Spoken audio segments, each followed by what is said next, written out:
So the problem that you run into next that we want to help solve is post-production. And post-production is you have to take the stuff that you've recorded and we actually have to put it in a usable format for all of the internet consumption. We actually have to create the content marketing portion of your podcast and get your show up everywhere all the time, all the things that we've been talking about so far. Everything up to this point is the getting you to record. And once you've recorded, once you hit that stop record button, that's when the work starts, right? That's when the hard work starts. And here's my shameless plug. That's why we built Push Button Podcasts, so we could just do all that work for people. But we want to walk you through sort of what our processes are and how we do post-production at scale. And then if we can do it at scale and we show you our systems, hopefully you'll be able to see as a user here how you could, sort of use those individually for your own stuff.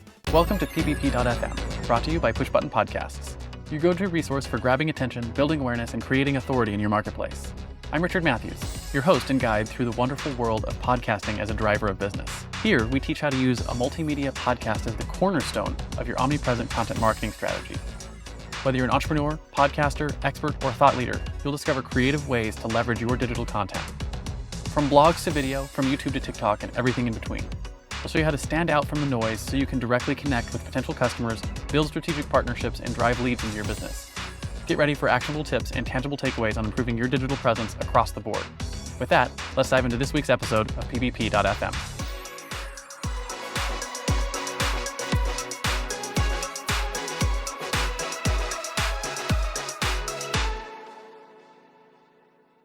Hello and welcome back. Richard Matthews here, host of the PBP.FM podcast. I'm with my recording buddy, Kevin. Kevin, are you there?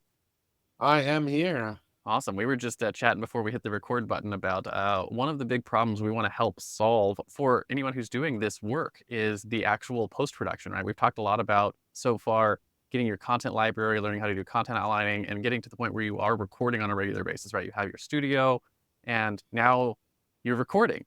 And I know you're just saying, how much content have you gotten recorded over the last couple of months? So you and me have done a bunch, but I found another recording buddy. I finally got on a consistent schedule with him. We've got about 6 hours of actually, there's probably about 8 hours worth of content, but about 6 hours of actual good usable content that all needs to be edited. And now I've got the 100 hours worth of editing, doing it the way I have been doing. Yeah, so the problem that you run into next that we want to help solve is post-production. And post-production is you have to take the stuff that you've recorded and we actually have to put it in a usable format for all of the internet consumption. We actually have to create the content marketing portion of your podcast and you show up everywhere all the time, all the things that we've been talking about so far. Everything up to this point is the getting you to record. And once you've recorded, once you hit that stop record button, that's when the work starts, right? That's when the hard work starts. And here's my shameless plug. That's why we built Push Button Podcasts, so we could just do all that work for people. But we want to walk you through sort of what our processes are and how we do post-production at scale. And then if we can do it at scale and we show you our systems, hopefully you'll be able to see as a user here how you could, sort of use those individually for your own stuff. And then, if you get to the point where you're like, this is still a lot of work, we'd like you to do it for us, you'll reach out to us. And so that's what we're going to go over today. And, Kevin can already tell you, compared to recording and actually getting your content done, what does the post-production look like? Okay, so I was using DaVinci Resolve. So great software. Anybody can have it for the low price of free if they don't need all the extra fancy woohoo stuff. But it's all watching clip as opposed to so I just worked on moving to Descript. I'm sure Richard will find a link for the description. But anyways, at least there I can work in the transcription. But in here, I was just watching it. So if you got 45 minutes or an hour worth of content, even if you're watching it at 1.25 or 1.5, you're still watching 30 minutes of content to go through and clip the spots you want to clip and take out any of the filler stuff. And that's much harder in DaVinci Resolve than some of the new AI-driven tools. I was using a transcription tool that I bought many moon ago to do subtitles and kind of make some of it easier, which was Happy Scribe. Great tool, but it doesn't immediately tie it back to the video.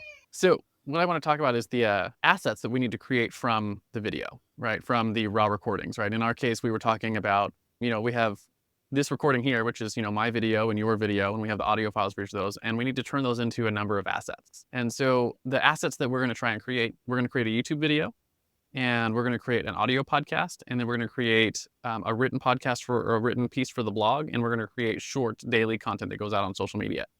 And each of those assets has a number of requirements, right? So if we start with the YouTube video, it needs to have the full edit done, right? So that's going to be getting you and I onto the actual, like, this rectangular view. We got to have, your face and my face. And then maybe we're switching the views up. When you're talking, your face is bigger. When I'm talking, my face is bigger. Maybe we have some animated captions. We have some branding around us that looks like, they call those like the lower thirds, where you have like your name or my name showing up in the brand for the logo for the company. We want the actual edited piece, right? So there's the video editing portion of that. And part of that video editing is also going to be doing things like cutting out things like when your toddler interrupts, or my toddler interrupts, or my ferret runs through the thing. We got to cut those things out. And so there's the editing process that goes in there. And maybe there's, we mess up, say something, we want to cut out some of the errors and stuff like that. So there's all the video editing pieces that are going to go into making the YouTube video, right? So you got the video edit. And then you're going to have the transcription edit, right? Because the transcription is going to be for the captions for SRT files that you're going to upload to any of the video platforms. So the captions can show up, and it's useful for a lot of the social media platforms. People won't even listen to the audio. They'll just read through and read the captions. You want to make sure the captions are good. That's all part of the video edit process. And then you're going to have a few other assets. Once you actually go to upload to YouTube, YouTube's going to require that you have a headline, right? So you're going to have to do some research on what do you want the headline to be and what's a good search platform for that. And you're going to have the description piece on YouTube. So you'll have to have a written description piece for it. Then you want to have links back to your blog and other things like that in the description. And then you'll have things like the little hashtags that they put on there. And you want to make sure that you have good hashtags for the content.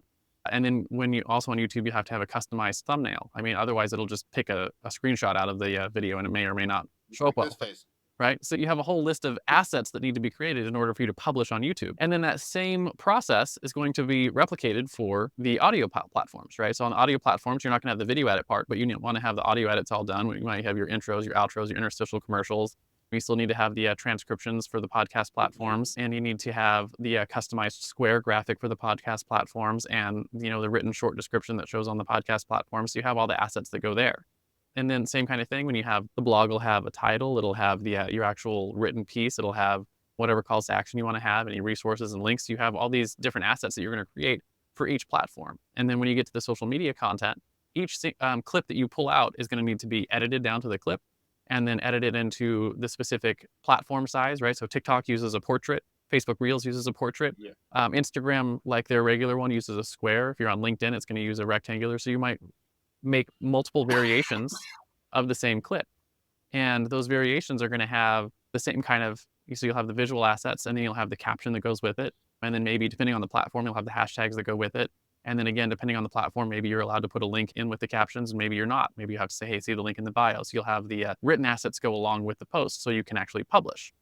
And so the mistake that most people make when they look at post-production is they think in terms of the final platform that they want to produce for. So they'll start their post-production process with, I'm going to make the YouTube video. And then they do all of the things for the YouTube video, right? So they do the video edit, and then they do the audio edit, and they do, the written stuff, and then they do the things, and then they go to YouTube, and then they publish on YouTube, and they copy and paste all the stuff into YouTube. And then they're done with YouTube, and they go, okay, now I need to go back to the podcast platform, and let's do all the assets for the podcast platform. And so you're going back and forth, sort of shifting between doing graphic design. Guilty. Yeah. And that's how most people think about it. And it's a logical way to think about it. So there's nothing wrong with that other than it's inefficient. And because it's inefficient, that's how you end up with I've got 6 hours of content in my backlog, and it's taking me, I can never sort of get caught up, and I can't be on a consistent schedule, and I'm not getting published stuff done every single day because you're doing a lot of back and forth between video editor platforms and audio editing platforms and graphic design platforms and writing platforms and then scheduling platforms, so you can get it all back and get it all done. So anything that I'm going to publish long form on, so I kind of think of it more long form, short form, because most of the short form is portrait. What I'll do is I'll do my long form edit, and then I'll make all the different landscape versions of that. And then I will go back in and I will set my portrait crop, because that's what I'm probably going to do almost every time because of the way I've been recording content. And then I'll go through and I'll pick out the parts. Now I've picked up a couple tools that in hopes are going to help me do the short content better, easier, faster. Yeah. So what I want to walk you through is the process that we use at Push Button Podcast, so we can do this at scale for a lot of content, right? Because right now we have 30 shows under management, and we're doing 200 or 300 pieces of content a day. And so we have to be really efficient at this. And so hopefully you can see the process that I'm going to give you will both help you and help anyone who's watching this make their process shorter so they can have better outcome from, the amount of time it takes to actually do the post-production. And so just on average, because again, we've done this for a number of years, even without some of the AI tools, on average, every hour of content that you're going to need to produce to get all the work done for it is somewhere between 8 and 15 hours of post-production work if you do it the way that you might have been considering doing it or have been doing it in the past. And I know... Yeah, the way I'm for sure 10 to 20 hours for every hour of content. Yeah, for every hour of content, just to get all the pieces that you want to get done. Yeah. And so that's where we want to shift that. And how do we say get it to just a couple of hours, right? Maybe 2-3 hours for every hour of content to get all the assets that you want to have done. And then that gives you your content where you're going a couple of hours to record a week and a couple of hours to produce everything. You might have 4 hours a week into your whole content production schedule instead of 20 hours a week into your production schedule, which is a lot easier to stomach for most small businesses when you're looking at, like I said, we've mentioned this before, your content is not a direct sales driver. It's not create content today, get sales tomorrow. It's going to create sales over the long term, but it's not going to be an immediate revenue driver. So you can't have it take a tremendous amount of your time that could be going towards revenue producing activities. Generating activities, yeah, for sure. We still want to do it because it's got a humongous upside potential over the long term. So we need to make it palatable to do over that period of time. So the process, I call it siloing your post-production, right? And you're familiar with the term siloing because you do SEO work and other things. And so a silo is taking all of, something similar and putting it into like a category, right? And what would you, I guess off the top of your head, how would you describe siloing to someone who's not familiar with it? So when I would talk about it in SEO, I'd be like, you're going to have several. So we'd always talk about it in terms of topics. You're going to have several high level chapter headings, and those 5 chapters are going to be your silos. So everything that has to do with dogs is going to be in the dog silo. Everything that has to do with cats is going to be in the cat silo. Everything that has to do with bird, right? And then we don't mix them because we want to make sure that these things link back and forth so we get the most bird SEO juice or the most cat SEO juice. I mean, all of it's magic anyways. Yeah. So, and that's exactly right. And what that does when you talk about post-production and siloing it, as soon as you hear what we're talking about, you're like, oh, that makes so much more sense in terms of efficiency, right? And so we're going to silo the tasks of post-production because there's similar things that need to happen for every platform, right? So for instance, every platform is going to have a title, right? YouTube's going to have a title. The podcast is going to have a title. Your captions on your social media posts, every one of them is going to have a little title that goes with it. So instead of coming back to your writing platform every single time you need to post something new and writing a new title or figuring out what the titles are, what if you just wrote all the titles at one time, right? Or what if you wrote all of the descriptions at one time, right? And so the way we think of it is we think of things as like, let's do all of the written assets at one time. And so we think through ahead of time, what are all the outcomes we want? We want to have YouTube video, we want to have a podcast, we want to have 6 short clip contents, we want to have a blog. What are all the written assets we need, right? So we're going to need a YouTube title, we're going to need a podcast title, we're going to need a blog title, and we're going to need 6 short clip titles. And so let's write them all at once, right? And same kind of thing, we're going to need a YouTube description, we're going to need a podcast description, we're going to need an excerpt for the blog, and we're going to need the show notes written for the thing. And so we can write all those things at one time in one document following a structured template that has all the written assets that we're going to need for everything we're going to publish. Right. So we write. Do you find that you write a different podcast description than you do YouTube description? We do. So the YouTube description has 5,000 characters, and we use as much of it as we can. And because there's a lot more room there, podcast descriptions are right around 500 words. So there's a lot less space there. And so you have to be a little bit shorter and punchier. So we have a show notes, like a written document, and we'll write all of the written assets in one document. And so what that does for us over the long term is now we can write all the written assets. There's a bunch of benefits there, right? So all the benefits are all the things are written. Now when we go to do the video edit, and the video editor is like, hey, I need a title to show the title on the screen in the lower thirds, it's already there. He can just grab it from the written document, right? And when the graphic designer is like, hey, I need to have the title for the thumbnail, then he can just go and grab the title for the thumbnail, and it's already written. And he doesn't have to go back and forth. There's no back and forth interactions with those things.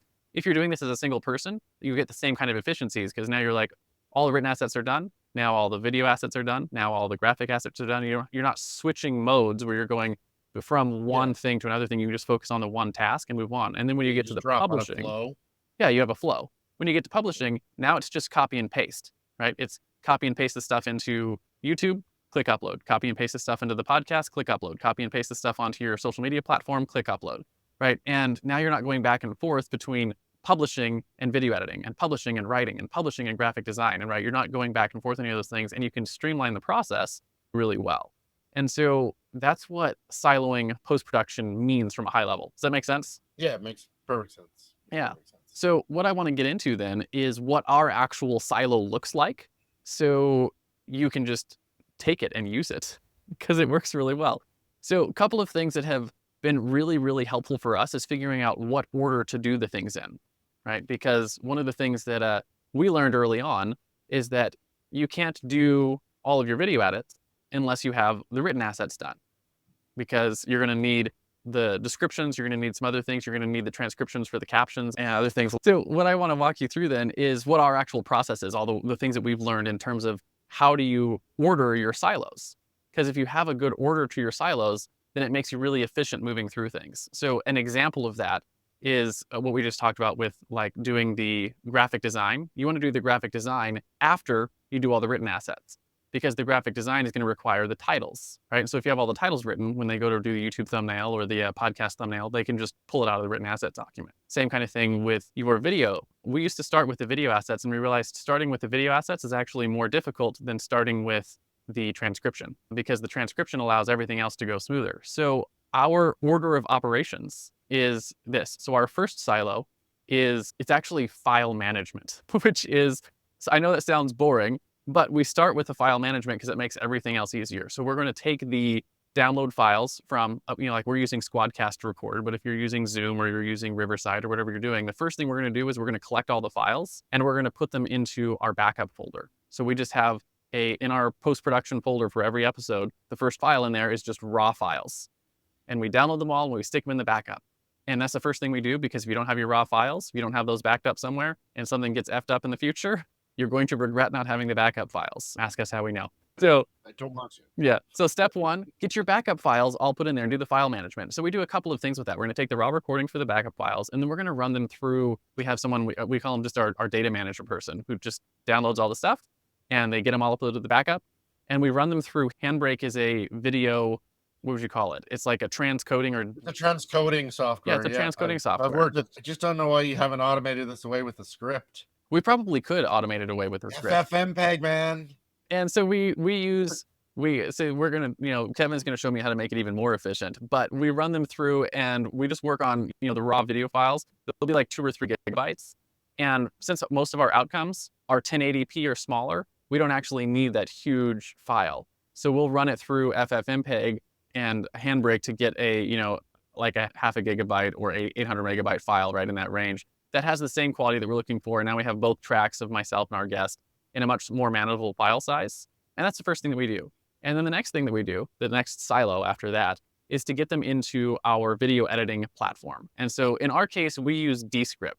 And we'll put a link to that in the description. Descript is a wonderful platform because it does a number of things for us. And the biggest wins for us and our team is that it's collaborative, right? So I can have my transcriptionist working on something at the same time that my video editor is working on something on the same program, right at the same time, the same, like whatever piece of work that we're working on. Project, that's the word I was looking for, on the same project. On the same project. The same project. I understood you. Yeah. And so we put the files in there, and the first thing that we're going to do is we're going to work on the transcription. And so the transcription is going to have a couple of pieces. The first one is we're going to do, we call it tip and tail, is you cut off the beginning and you cut off the end. So that the video editor has a good spot, like, hey, this is where we're starting the episode, this is where we're ending the episode.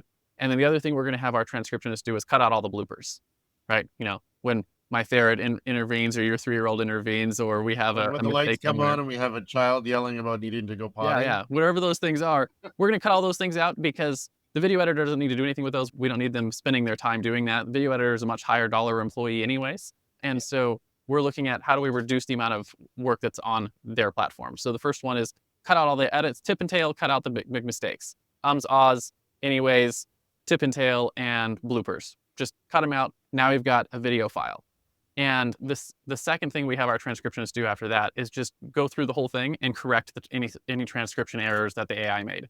That's maybe a 15-20 minute job. You can listen to it on a couple of different speeds, 1.2x, 1.5x, and you just listen to it and be like, oh, there's a mistake, fix it. Oh, there's a mistake, fix it. Now we've got a clean transcription, and we have all the errors moved out.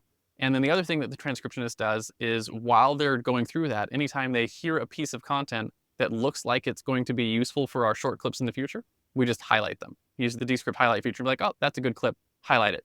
Doesn't do anything else. And now their work is done, right? And all of the transcription work can now move on to the written assets of the show. And so we take the transcript and we give it over to a writer. And the writer is the next thing. So now that we have the transcription of the show, the writer can now read the clean transcription, and they can download the clean transcription as well. So they can run that transcription through AI tools like ChatGPT or Claude or any of the other ones that exist. They all are useful at doing this. You can take an hour-long transcription, run it through and be like, hey, give me the summary points of this. And they can listen to the episode and get the summary of it. And now they can do all the writing assets that are necessary. And so that's the next category, is all the writing. And so the writing, we take the transcript, run it through AI tools, and we're going to take the summary that we get from the AI tools, and we're going to have the writer fill out a written template. And so the written template has all the written assets that they're going to need for every platform. So that's the YouTube thumbnail heading, and it's the YouTube title and the podcast title and the podcast cover graphic title and all the captions for the short things. Because the short clips were already highlighted. So the writer can look at it and be like, okay, I need to have a title for that caption and a title for that one. We can have all the assets written from that one set of things, right? So now when the writer's done, the video editor has a full set of assets. They have a full edited transcript. They have a full set of written documents on all the things that they need to have. So that they're going to have like links to the bios and the Twitter profiles for the guests. They'll have all this stuff that will be in the written documents. So when they go to do the edits, they can just click, click, click, click, click, click, and add the things on that they need to add on. And now, instead of spending time going back and forth researching stuff and spending time figuring out what needs to be written here, what needs to be written there, paying video editor rates to do all of that, the work that you might pay someone to do the transcription or the writing work, they can just focus on the video editing. And that makes their job a lot simpler, and it makes it a lot faster, and they enjoy it more because it's in their realm of their expertise, that kind of stuff. And so it makes all that a lot easier. And then the next thing is going to be your graphic assets. And so your graphic assets are, now the video editor has exported all the video files. We have, the video file for YouTube. We have the video file for all the short clips on social media. And we have the audio files for whatever the audio platforms are. And they're all uploaded back into our drive under here's the finished assets for video and audio stuff. And so that goes into another folder, goes to the graphic designer, knows which pieces they need to create. And they have all the assets for that. They got the asset that they're doing the design for, and they have the written assets they're going to use on top of it. So they're going to create the YouTube thumbnail, they're going to create the podcast thumbnail, and they're going to create, if there's like on Twitter or on LinkedIn, there might be like an image graphic that they're going to use along with some of those social media posts. So they can just create all the stuff. They just copy and paste into their graphic editing platform. All those things are done. Now, the last step of the profile is now we need to publish everything. And so then we give it to, in our case, we call them a data management specialist, which is our fancy name for this person is going to take all the finished assets that the writer finished, the video editor finished, and the graphic designer finished, and they're going to manage the uploading and scheduling. And so we do that in two pieces. One is the long form, and then the short form. So the long form is on your big platforms, YouTube, your podcast platform, and your blog.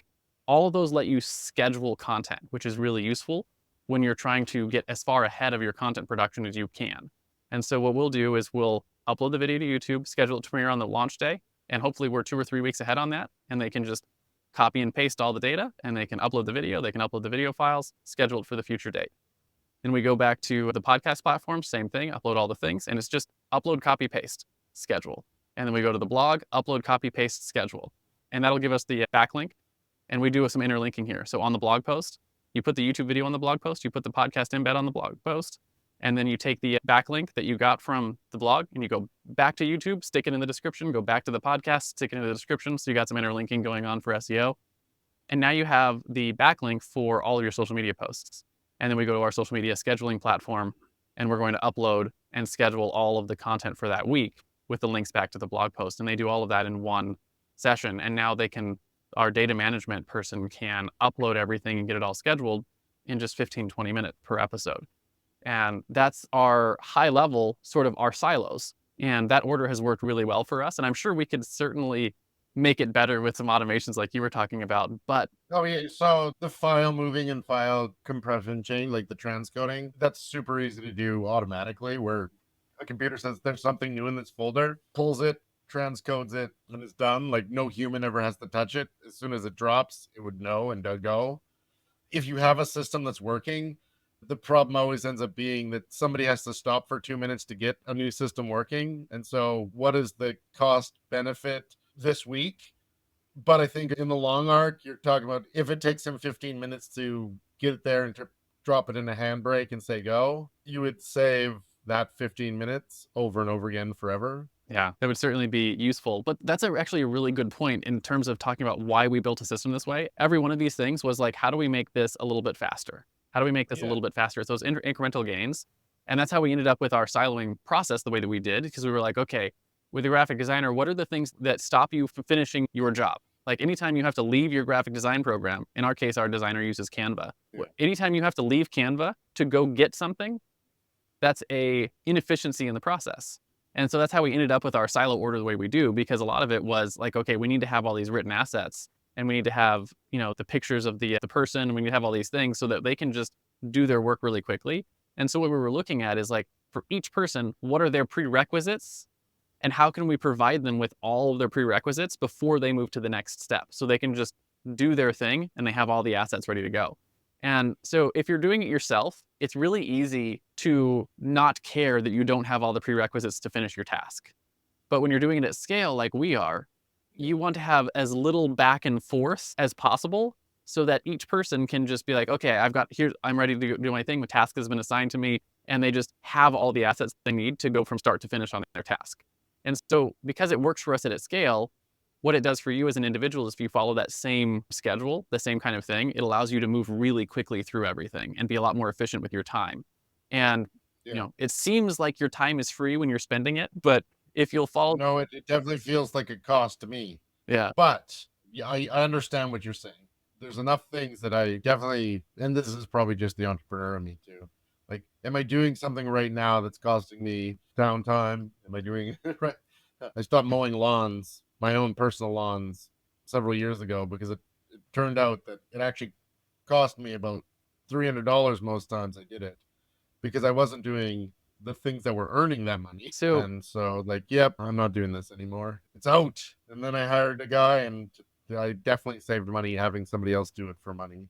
Are you ready to amplify your influence and stand out from the noise? Join Richard Matthews on pbp.fm as he explores the power of podcasting, social media, and strategic content to boost your reach. You'll discover the latest trends in video, audio, and influencer marketing, plus unlock insider tips to create binge-worthy content spotlighting you as a leader. With upbeat energy and clear, empowering advice, Richard guides publishers, experts, and entrepreneurs on starting a podcast, improving social strategy, and connecting with your perfect audience. Visit pbp.fm and book a podcast strategy session to start spreading your message today.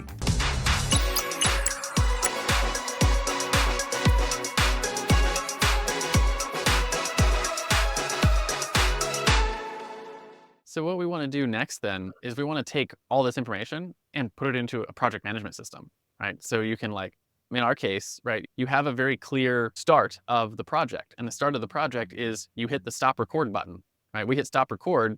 We now have the assets we need to start post-production on. And so that's when we can start looking at how do we take these and put them into a project management system that has the checklists we need to follow. And so that's actually what we're going to do on our next episode. We'll actually do this live and help Kevin set up his post-production project management system. And we'll be copying basically what we're doing for our clients and what we do internally and helping create that. And hopefully it'll be really helpful for you, and it'll be helpful for our people who are watching this to see what it looks like to take a siloed post-production system and turn it into something that allows you to be efficient. And I think the most potent part about doing that is not necessarily that you have a project management system that you can follow, but once you have that in place, now you can start looking at, okay, where are the things that I don't like doing? Like, I don't like doing the video editing, for instance, or maybe you don't like doing the transcription, or maybe you don't like doing the graphic design. You can bring someone in and be like, hey, it's at the graphic design stage, assign it to that person, and you can take those things off of your plate. And that's how you start eventually building yourself out of the work. Oh, the worst part about the transcription is hearing myself talk. have someone And else I do think that. that's true for everybody. Everybody hates listening to themselves. Like, do I really sound like, oh, So I have a theory about that actually, right? And you hear yourself from inside your head. And so you're hearing both your internal voice and the sound that comes out and hits your ear again. But when you hear yeah, yourself on video, you're only hearing what other people hear. And so it doesn't sound like you to you. yeah, no, 100%. I've read a bit about it. One of the interesting things because I kind of been down the rabbit hole a little bit on podcast content, YouTube thumbnails, a lot of people have gone to the 3-word rule. And so instead of using the episode title, because they're probably going to A/B test that, they pick 3 like capture words. I think it's 3 to 5, but 3 is the magic number you always hear thrown around.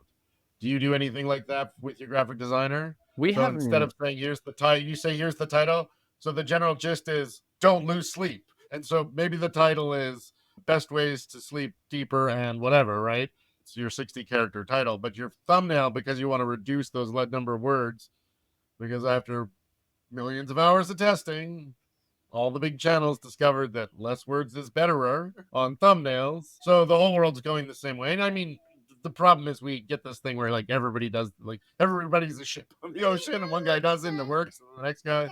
So in answer to your question, the reality is for the type of stuff that we're doing, because our goal is not necessarily to get the most views per video, we're not spending a lot of time on split testing thumbnails, right? Because we're not doing the YouTube channel for the purpose of having a YouTube channel. We're doing the YouTube channel for the purpose of showing up everywhere in our marketplace all the time.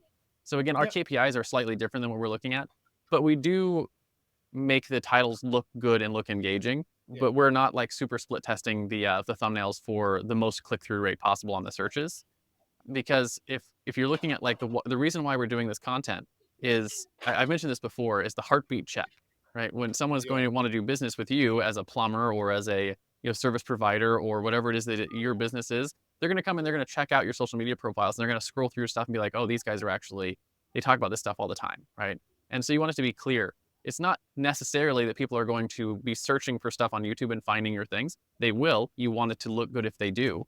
And so we're trying to do those kind of things. But our outcome is in your local community, when people see you and they go to check on you, or they got someone new who's looking like, hey, I want to see who I'm going to choose to do business with.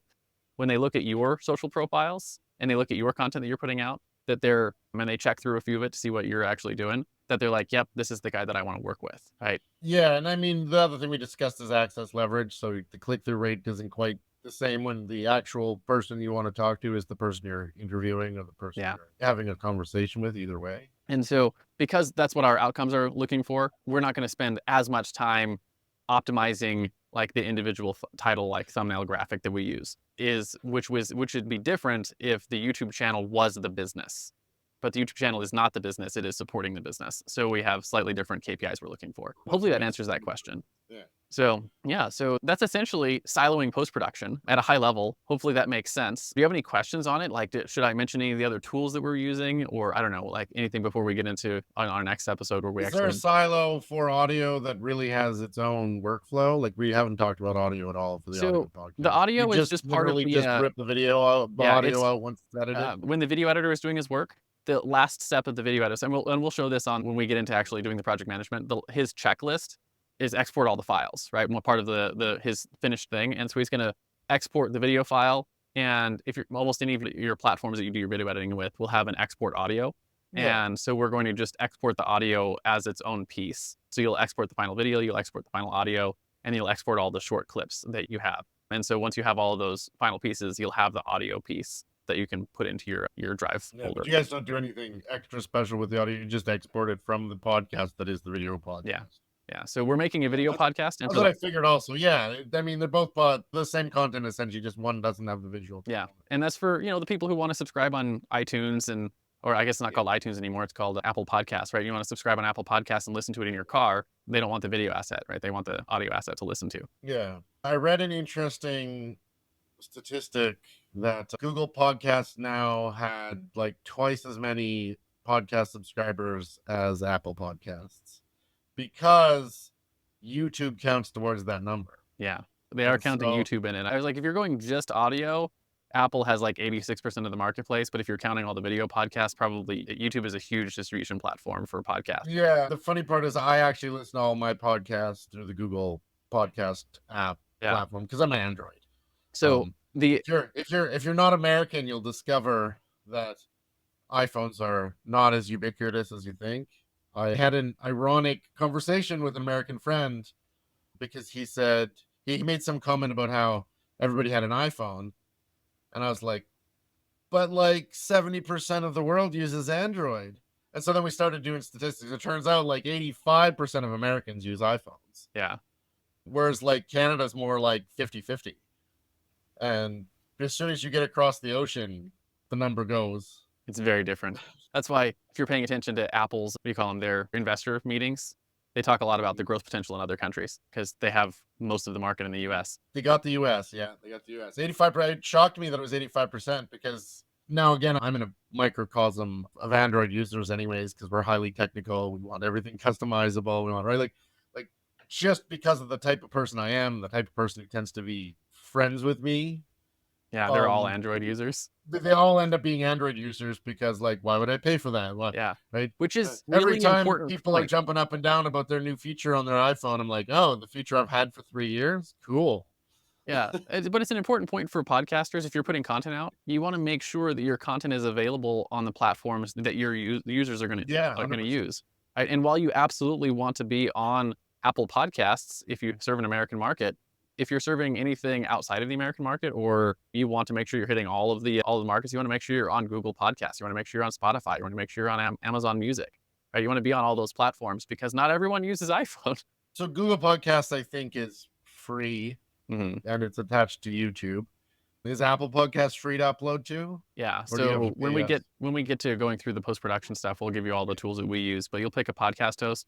What's interesting is actually most of your podcast platforms, they actually pull from Apple Podcasts. So if you're in Apple Podcasts, you're going to end up on most of the rest of them. So you want to be on those platforms. And the thing that I want to point out is you mentioned the video and the audio, right? And what do we do with the audio? One of the important things with the audio is you want to make sure that you're publishing to your blog and you're embedding the YouTube video and embedding the audio platform. Because anyone who's listening to you on your podcast, you want to make sure you can say regularly, like, hey, if you're listening to this and you want to see the visuals that go along with it, if you're talking about something visual, like on our next episode, we're going to show some of the stuff on the screen. If anytime we're doing that, be like, hey, if you're listening to this on the audio platform, make sure you check out the YouTube link, click the link in the description. You want to make sure that link in the description on the audio platform will take them back to a place that has the videos.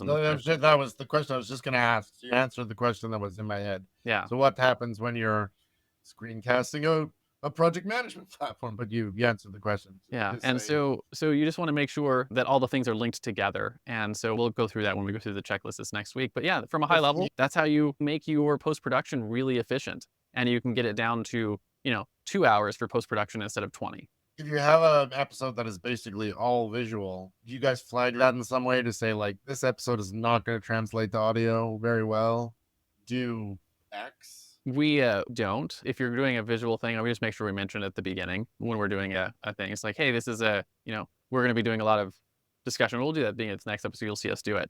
And it's like, hey, this is a really visual episode. So if you're listening to us on the podcast platforms, make sure you check out the link for YouTube that'll be in the description. Right? And as long as you're doing that, people, you can still listen to, and you'll hear us talk through all the things that might be interesting, and they'll know from listening to it. Yeah, I want to go and check out the visuals for that. Yeah, I'm just thinking about it from myself, from my perspective.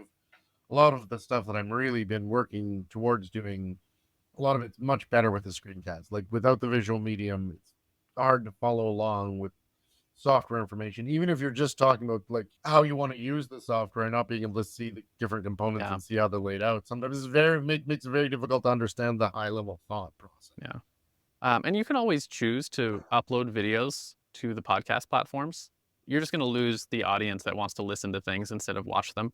Yeah, 100%. So, well, one of the reasons I asked too is because again, lots of money to throw at this. So his problem is that Hermosi cuts out a lot of stuff that's super visual from what he publishes as podcast to the game podcast. Yeah. Or he says, there's a full episode and it includes a whole bunch of visuals, but we're not going to go over any of that stuff because the visuals help it make sense. And then he'd like, so you get like lots of these like, oh, I listened to the hour-long video the other day, and now you published the 10-minute clip that doesn't require the visuals to the and you can so that's why I asked. You can certainly do that. We don't, but you could. Well, I'm excited to see the project management thing next time. I'm gonna get myself half set up so that I can mock you somewhere else. because I think I'm gonna try to set up a similar siloed process in an open source project management system.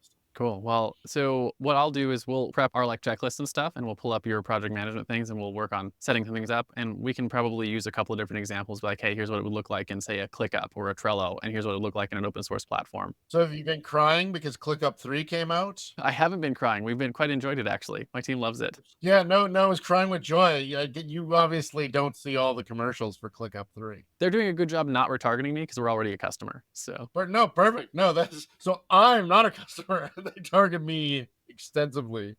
But there's like 2 different commercials where they have people crying. They're like, I've been waiting so long for this. It's so beautiful. oh, that's funny. I need to go and get myself on their retargeting list so I can watch their ads. Yeah, you should even just go to YouTube and look for ClickUp 3 ads. They got lots of them. They're pretty intense. They're pretty happy to let you know 3 is out. I know they did make us wait a year for it, so I could see why people are crying in tears over it. But yeah, so we'll get into project management. We'll show you our ClickUp, and we'll show you how to set up a new one, and we'll be back for our next episode. Perfect. I'm excited. See you guys in the next one. Thanks for joining us this week on pbp.fm. Make sure to visit our website, pbp.fm, where you can subscribe to the show on Apple Podcasts, Spotify, or via RSS so you'll never miss a show. While you're at it, if you found value in the show, we'd appreciate a rating on Apple Podcasts. Or if you'd simply tell a friend about the show, that would help us out too. And if you'd like to get help building an omnipresent content marketing strategy with a podcast and you want help, you might want to book a podcast strategy session with us at pbp.fm. Just click the Book a Strategy Session button and book a time on our calendar. We look forward to speaking with you. And be sure to tune in next week for our next episode.